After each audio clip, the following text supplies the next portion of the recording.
Welcome to our channel. We're thrilled to have you here for today's story. Grab a seat, get comfortable, and let us take you on a journey that you won't forget. Before we dive in, we'd love to know where you're watching from. Drop a comment below and tell us. And hey, if you haven't already, make sure to hit that subscribe button so you don't miss out on tomorrow's special story. We have so many exciting tales lined up, and we can't wait to share them with you. Let's get started. What happened when a U.S. senator tried to humiliate a royal guard?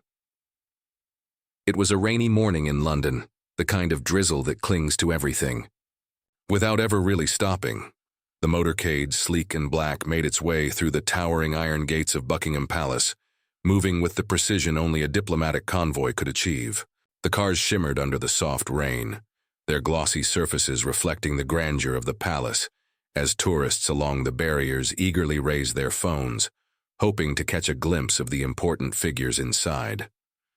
Among them, Senator John Carter stepped out, a figure well known back home in the United States, his navy overcoat flowing behind him as he adjusted the American flag pin on his lapel.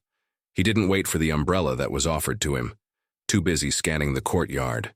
With a look that was nothing short of unimpressed, his gaze swept over the palace, the grand ceremony unfolding before him, and he muttered under his breath, "Remind me again why we're treating this like some medieval show." The staffer walking beside him wore a nervous smile, the kind you wear when you're trying to hide the discomfort of knowing your boss is about to do something controversial. Carter had never been one for tradition. He was there as part of a bipartisan delegation to meet British officials, discussing defense cooperation and shared global interests. But all this ceremony, the uniforms, the music, the orchestrated movements, seemed to him like a waste of time, something closer to a theatrical performance than a meaningful diplomatic mission. "Why do we treat this like some medieval LARP session?" he muttered to his aide, picking up the pace with a deliberate crunch of his boots against the gravel. As they moved toward the west courtyard, he couldn't help but voice his disdain. "You know what doesn't make a military stronger? Spectacle. We've got actual war fighters back home, and here they have what? A parade team in costumes?" The aide wisely stayed silent, knowing the senator's mood had already taken a turn for the worse. Just ahead, two British officers in full ceremonial dress stood waiting to receive the Americans. Carter barely acknowledged them, offering only a quick dismissive nod before turning his attention toward the royal guard stationed across the courtyard. His eyes narrowed as he observed the disciplined soldiers in their iconic scarlet coats and towering bearskin hats.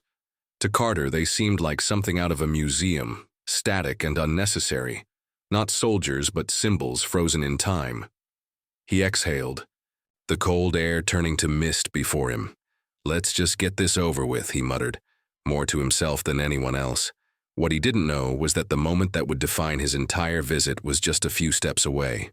Standing at the far edge of the courtyard, Lance Corporal Jake Harris stood perfectly still, as if carved from stone.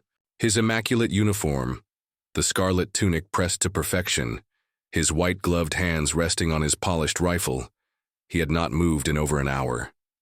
Not a twitch, not a blink. His posture was the epitome of British military tradition, representing not just the Queen's Guard, but a legacy of discipline passed down through generations. Harris wasn't just any soldier. He was a seasoned combat veteran, decorated for his service in places like Iraq and Estonia. His reputation among fellow soldiers was one of sharp judgment under pressure and an unshakable sense of discipline. This wasn't just a ceremonial post. It was an earned position, the result of years of service and training. As Carter moved closer, his eyes locked onto Harris. Something about the guard's unwavering stillness irritated him. It wasn't just the uniform or the rifle. It was the sheer defiance of the guard's discipline. Harris didn't even blink. "That guy isn't even blinking," Carter remarked, tilting his head slightly as if trying to examine the guard like a curiosity at a sideshow. His voice, though not loud, carried enough for nearby tourists to hear, and a few heads turned, sensing the shift in the atmosphere. The air seemed to tighten, the tension starting to build, though no one knew just yet what Carter was about to do. He stepped forward, slow and deliberate, his eyes fixed on Harris, a look of mockery now replacing the boredom in his face. The crowd, once murmuring with excitement at the sight of their senator, began to quiet down, sensing that something was off. One of the British officers standing nearby made a subtle motion, as though ready to intervene. But Carter was already in motion. With every step closer to Harris, Carter's posture became more arrogant, more challenging, as if daring the soldier to break his unbroken discipline. The tourists began to shift uncomfortably, watching as Carter circled Harris, inspecting him as if the guard were an exhibit in a museum. "Well, this is impressive," Carter said, louder now, his voice carrying for all to hear. "Tell me something, does he ever actually move?" he asked, turning to a palace aide standing nearby. The aide, at a loss for words, mumbled something about ceremonial protocol, but Carter didn't listen. He wasn't interested in tradition. He was there to challenge it, and challenge it he did. As Carter continued his approach, the atmosphere shifted. His steps, slow and deliberate, carried a sense of arrogance that seemed to hang in the damp London air. He was only a few feet away now from Lance Corporal Jake Harris, but to the senator, this was more than just a ceremonial encounter. It felt like an opportunity to make a statement, to test the boundaries of this institution and its traditions. The crowd, which had been excited to see the senator, grew quiet, sensing that something was off. The whispers spread quickly, the tension palpable. "Look at this guy," Carter said, loud enough for those around him to hear. "All that training, all that discipline, and for what? To stand still like some mannequin? This is military service? He's just a statue, a prop." The words were sharp, cutting through the silence. Yet Harris didn't move. Not an inch, not a twitch. His eyes remained fixed ahead, his posture perfect, as though the senator's insults were mere background noise. To anyone else, Harris was the picture of discipline, a man who had stood guard for hours, representing centuries of British military tradition. But to Carter, he was an obstacle, a symbol of everything he believed was wrong with pomp and circumstance. Carter was close now, too close. He leaned in, examining the intricate details of Harris's uniform. He even reached out to touch it, just a little too casually. The crowd stirred nervously, sensing the breach of etiquette, but no one dared intervene. Harris remained still, his gaze locked forward, unwavering.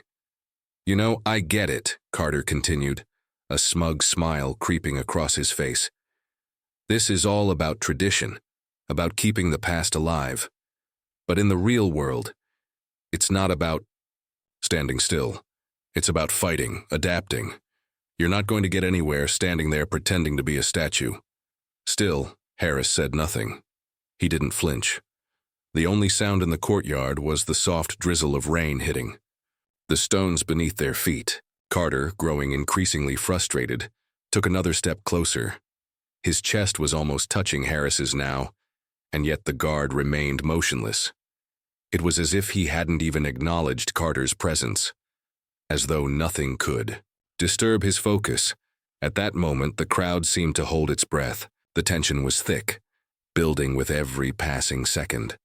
A few tourists shifted uncomfortably, their phones still raised in anticipation of a reaction, but none came. Carter's voice, however, grew louder, as if trying to provoke the guard into some sort of response. "You're really not going to move, are you?" Carter sneered. "You're just going to stand there like you're above it all? No salute, no acknowledgement, not even a blink?" The words stung, but still, Harris did nothing. It was as if he didn't hear them, as if Carter's voice had no power to reach him. Carter's smile faded, his posture shifting from condescension to frustration. He was being ignored, and it was starting to get under his skin. The crowd could feel the shift, the tension hanging heavier now than ever before. Even the British officers watching the scene unfold couldn't help but glance nervously at each other, unsure whether to intervene. But there was something in the air, something that told them this was a moment that had to play out. And so they remained silent, waiting. Carter, now fully immersed in the challenge, stepped even closer, breaking the final line of protocol. His shoulder brushed against Harris's rifle stock, a clear violation of the invisible boundary that separated tourists from guards. His voice dropped low and sharp.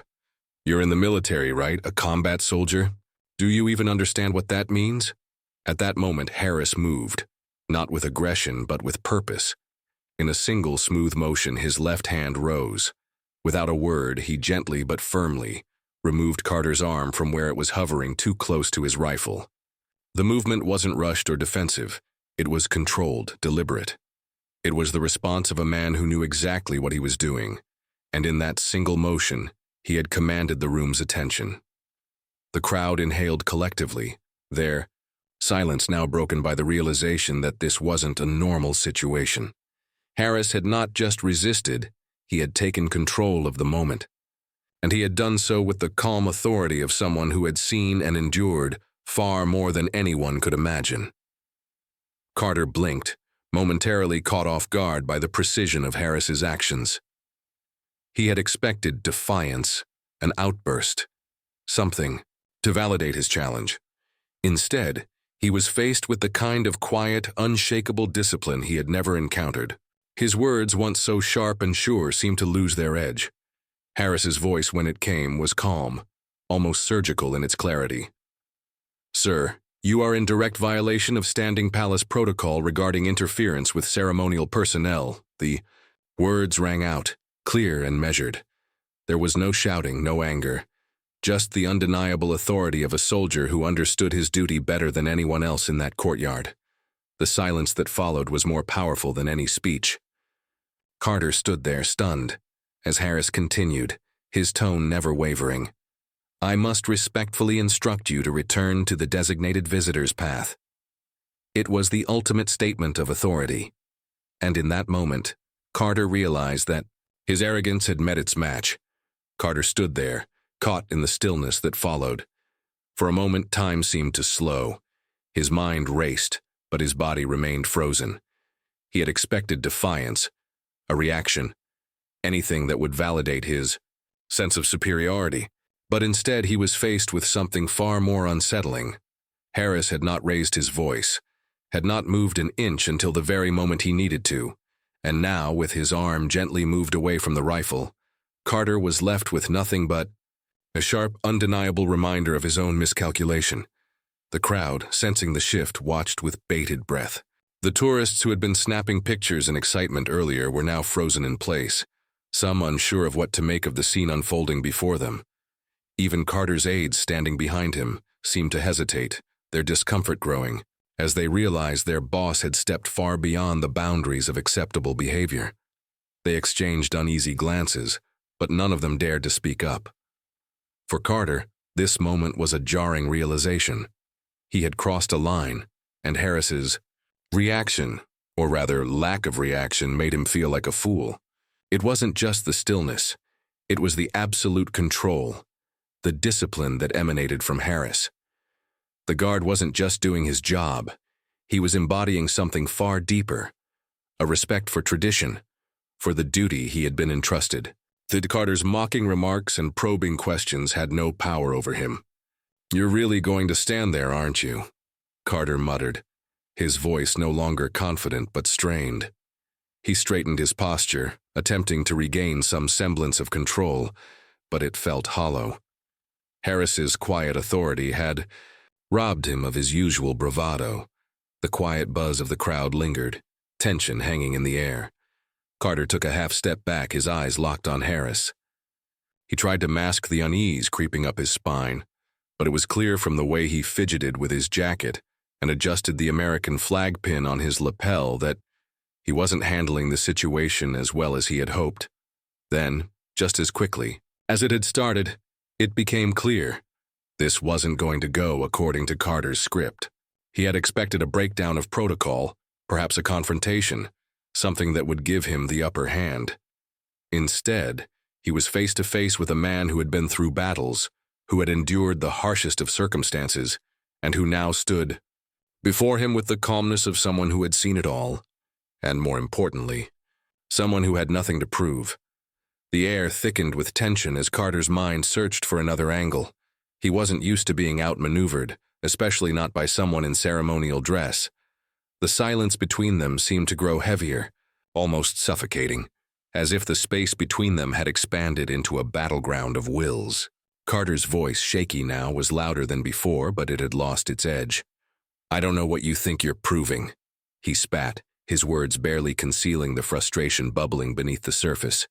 "But this isn't America. We don't stand around playing dress-up." The moment the words left his mouth, he knew it was a mistake. A few of the British officers exchanged looks, and the air seemed to shift. Harris remained motionless, unaffected by the senator's challenge. But to the bystanders, it was clear what was happening. Carter had underestimated the power of tradition, the weight of the discipline Harris embodied. He had walked into a situation he didn't understand and, in his arrogance, had tried to bend it to his will, but Harris wasn't having it. "You do understand what chain of command means, don't you?" Carter tried again, his tone now edging on something that felt less like a question and more like a command.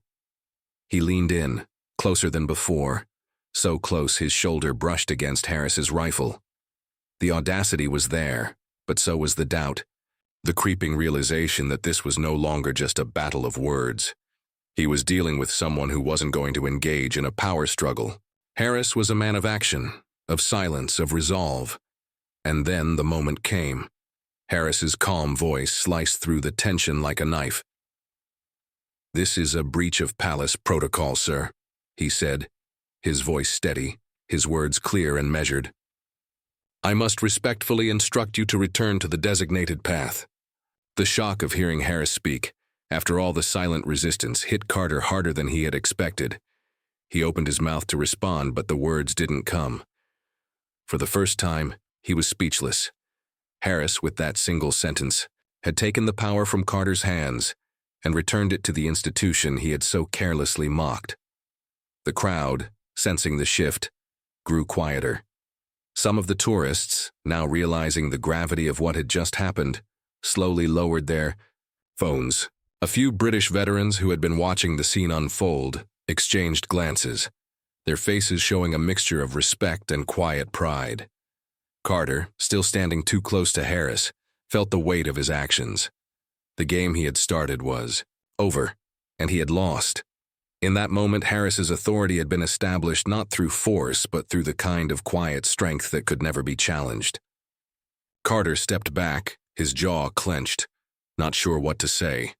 His aides, sensing the end of the confrontation, moved toward him, but no one dared to speak, and as the silence enveloped the courtyard once more, it was clear that this was a moment neither Carter nor the onlookers would forget any time soon. Carter stood frozen, the weight of Harris's words hanging in the air. For a second, he couldn't even move. The realization that he had miscalculated this entire situation was like a punch to the gut. The senator had been expecting a reaction, some kind of break in Harris's unshakable composure. Instead, he was met with a response that, while calm and measured, was far more effective than any confrontation could have been. Harris had stood his ground, not just as a soldier, but as a living symbol of the discipline and respect that Carter had so carelessly mocked. The silence between them felt suffocating. Carter, his breath shallow, stood just inches from Harris, but the gap between them now felt wider than ever. His earlier bravado had all but evaporated, replaced by a creeping sense of humiliation. His hands fidgeted with the edge of his overcoat, the American flag pin on his lapel almost mocking him now. He had expected to come here and assert his dominance. But instead, he had walked into a situation where his words held no power, his actions no weight. Harris didn't move. He didn't shift his gaze. His eyes, fixed straight ahead, never wavered from their disciplined stance. And as the seconds ticked by, Carter felt more and more like the outsider, the invader in a place that wasn't his to disrupt. He had crossed a line, and now, it seemed, he had nowhere to go. A low murmur rippled through the crowd. The tourists, once amused by the senator's presence, were now quiet, their attention fully on the unfolding drama. Some of them began to step back, realizing the significance of what was happening. A few exchanged whispers, but no one dared to interrupt. Even the aides behind Carter were holding their breath, watching the scene unfold in stunned silence. Carter finally found his voice, though it was tinged with frustration. He straightened up, trying to regain some semblance of control over the situation. His lips curled into a forced smile, but it was clear that the confidence he had once exuded was now gone. "Look, I get it," he said, his voice rising a little. "Tradition, ceremonial protocol. I understand that, okay? But I'm still not convinced that all this is necessary. You're just standing there, like a statue. There's more to being a soldier than standing still." As soon as the words left his mouth, Carter knew they sounded hollow. He wasn't just challenging Harris anymore. He was challenging something much bigger, a code of conduct that went beyond personal pride. Harris didn't respond, didn't flinch, didn't even acknowledge that Carter was still talking. The guard was, in that moment, more than just a soldier. He was a living embodiment of everything Carter had been too arrogant to understand. The tension between them reached its peak, and just as Carter opened his mouth to say something else, Harris moved. But not in the way Carter had expected. No, this wasn't a sudden outburst or a heated confrontation. This was calculated, deliberate, and precise. Harris, in one fluid motion, shifted slightly and gently but firmly removed Carter's hand from his rifle. There was no aggression in the movement, no sign of frustration, just a quiet, unwavering authority. The simple action was like a sharp slap to Carter's ego. He had expected some kind of resistance, but instead Harris had rendered him irrelevant. With nothing more than a simple, controlled gesture, the crowd gasped collectively, a sharp intake of breath that seemed to reverberate through the courtyard. Carter, momentarily stunned, stepped back, his eyes wide with disbelief. The senator had been expecting to break Harris, to provoke a reaction, but instead Harris had taken the situation entirely out of his hands. Harris spoke again, his voice calm and unwavering, though now it carried an edge of finality. "Sir," he said, his words crisp, his posture perfect, "you are in direct violation of palace protocol regarding interference with ceremonial personnel. I must respectfully instruct you to return to the designated visitor's path." The authority in his tone was unmistakable. Carter blinked, his jaw tightening. He had nothing to say. His mind raced, trying to find the words to regain some semblance of control, but nothing came. Harris had disarmed him, not just physically, but intellectually. The senator had never been in a situation where his authority had been so easily undermined. Carter looked around, the weight of the crowd's gaze bearing down on him. The air felt thick, heavy with the realization that he had failed. His shoulders slumped slightly, the fight drained from him. There would be no dramatic comeback, no grandstanding. The moment had passed, and in its wake, only silence remained. The tourists, who had been watching with rapt attention, began to murmur, some even nodding in approval. A few of the veterans who had been watching the scene from the sidelines exchanged knowing looks, their faces reflecting pride in Harris's composure, and in the background, the British officers remained silent, their eyes steady, watching as the senator took one last step back. Carter didn't apologize. His pride wouldn't let him. But the truth was unmistakable. He had lost. He had underestimated Harris, and in doing so, had learned a lesson he wasn't likely to forget. As the silence stretched on, Carter turned away, his aides reluctantly following behind him. But as he walked away, he couldn't help but glance back over his shoulder at the man who had completely dismantled his arrogance with nothing more than stillness. Carter walked away from the scene, but the weight of what had just happened seemed to cling to him like the damp London air. His pride had taken a hit, and the discomfort of realizing just how far he had overstepped hung over him. The tourists, the British veterans, even his own aides, all of them had witnessed what he had tried to do and what had happened instead. The silence that followed Harris's response felt like an echo that reverberated in Carter's chest, a constant reminder of his failure. As Carter moved farther from the Royal Guard, the crowd slowly began to disperse, but the quiet lingered. In the air, People were still talking, quietly discussing what had just unfolded, but no one dared to interrupt the stillness that Harris had managed to preserve. The British officers who had been standing off to the side now exchanged subtle glances, the kind of looks shared by people who understood the deeper implications of what had just occurred. Harris had not just stood his ground. He had reclaimed the power of the moment, using nothing but discipline and quiet authority. But it wasn't just the spectators who were affected by this encounter. Carter could feel his own frustration growing. He had spent years building a reputation for being bold, for challenging the norms, and yet here he was, utterly dismantled by a man who didn't even have to raise his voice. He had expected to make a statement, to show the world that even in the heart of Buckingham Palace, no tradition was above scrutiny. But what he didn't anticipate was the sheer force of Harris's unwavering composure. The way the guard's silent response had turned the situation into a lesson in humility. The American senator's mind raced, replaying the scene over and over again. He had tried to assert dominance. He had tried to provoke a reaction, but instead Harris had remained steadfast, unmoved by Carter's arrogance, by his taunts, by his challenges. And in doing so, he had commanded the respect of the very crowd that had once watched with curiosity. As Carter made his way back to his delegation, he could feel the eyes of the British officers on him. He could feel their judgment, silent but unmistakable. And for the first time, he realized that his actions had consequences far beyond his own pride. He had disrupted a ceremony that meant something to the British people, and in doing so, he had been shown the weight of tradition, the strength of duty, and the power of silence. It was a lesson that stung, and one that Carter knew he couldn't ignore. His aides were walking a few steps behind, their expressions tight, and Carter could hear them whispering among themselves, unsure of how to address what had just transpired. They had all seen it. The senator's usual bravado had crumbled in the face of a simple soldier's steadfastness. It was a defeat, and it was public. There would be no sweeping it under the rug, no pretending it hadn't happened. The moment would linger in the minds of everyone who had. The motorcade was waiting, its sleek black cars gleaming in the distance, but for a moment Carter paused. He looked back over his shoulder toward the courtyard where Harris still stood, as unmoving as ever.